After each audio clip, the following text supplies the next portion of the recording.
महाभारत युद्ध के पश्चात पांडवों का राज्य वापस हो चुका था और श्री कृष्ण द्वारिका वापस चले गए। उन्हें गए काफी समय बीत गया था।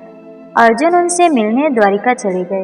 अर्जुन को गए कुछ समय बीत गए। युधिष्ठिर ने अपने छोटे भाई भीमसेन से कहा कि अर्जुन अभी तक वापस नहीं आया। मेरे मन में बहुत उल्टे पुल्टे दृश्य आते हैं। कुछ भय सा लग रहा है, कुछ अनिष्ट होने वाला है। तुम पता लगाओ अर्जुन वापस क्यों नहीं आया। वे अभी विचार ही कर रहे थे कि अर्जुन वहां आ गए। उन्हें देखते ही युधिष्ठिर ने एकदम प्रश्नों की झंडी लगा दी। द्वारिका में सब कुशल से तो है?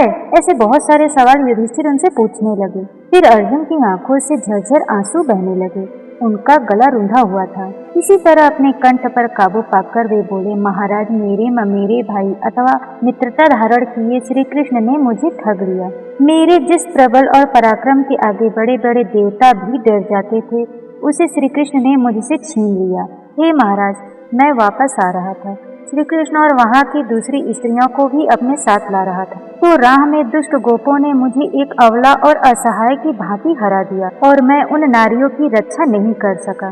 वही मेरा गादी, धनुष, वही बाण थी, वही रथ थे और वही घोड़े भी थे और वही रथी अर्जुन था, जिसके सामने बड़े बड़े वीर खड़े नहीं रह पाते थे।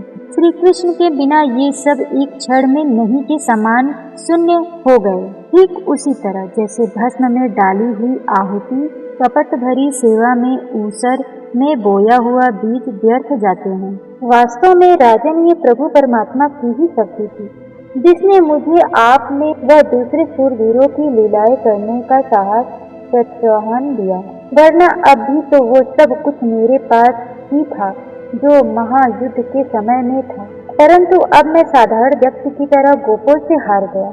अर्जुन की ज्ञान भरी बातों से पांडवों को प्रश्नों के उत्तर ही नहीं मिल गए, उन्हें श्री कृष्ण जी के असली स्वरूप का भी पता चल गया और सभी धन्य हो गए।